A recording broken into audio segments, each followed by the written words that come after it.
সিলেটের প্রাণ এক কথায়। বর্তমানে সিলেটের নিরাপত্তা মানে ডিসি সারোয়ার আলম। পাটাকিস্টের মতো উনি ছিলেন।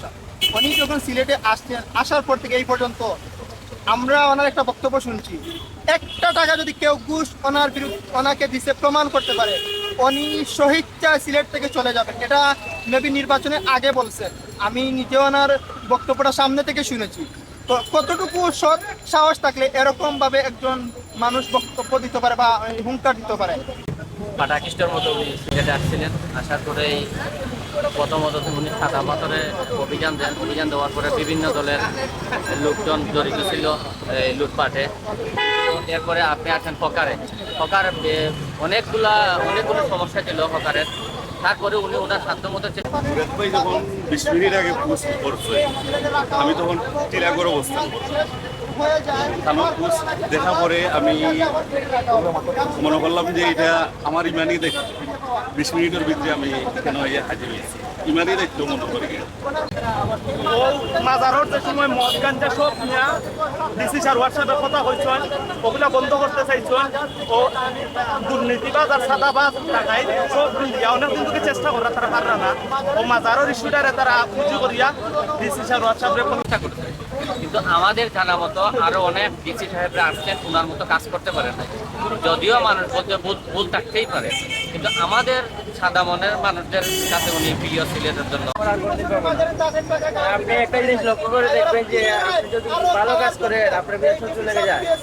তিনি এতই ভালো কাজ করেছেন যে তাদের যে আজকে প্রতি মাঝে প্রমাণ হয় মানুষের ভালো চায় না। আমি এখনো দরকার মনে করি, বেসম্ভব দরকার আছে। আত্মাধিক নগরী সিলেটর লাগে এরকম মানুষের দরকার আছে।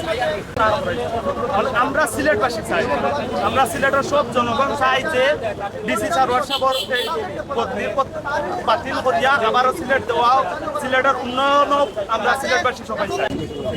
মানে অবশ্য মানে ওনার জন্য সিলেটের ভাবে হলো ডিসির মাধ্যমে অনেক ডিসির মাধ্যমে ভালো। আমাদের মূল দাবি হচ্ছে আমাদের বর্তমান ডিসি উনি আমাদের সিলেটেই থাকুক, জনগণকে ভালোভাবে আরো সেবা দিক, সরকার ওনাকে সহযোগিতা। শুনেন ভাই, আজকে আমি আমার জায়গা থেকে যদি ভালো কোনো কাজ করে যাই, তো হয়তো আপনি আমার জন্য দোয়া করবেন।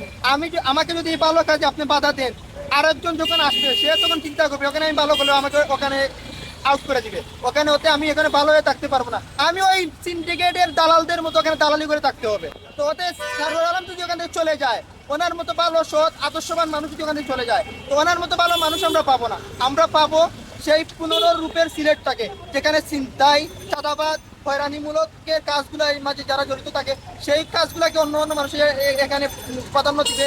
এরকম কাজ আসলে অন্য সারোয়ার আলম আসে করবে বলে আমার মনে হচ্ছে না। কারণ আপনারা জানেন, একজন ভালো মানুষ 100 বছর কিংবা 1000 বছর পরে একটা জায়গায় আসে।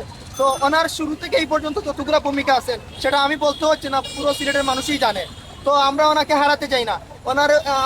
আমরা সিলেটে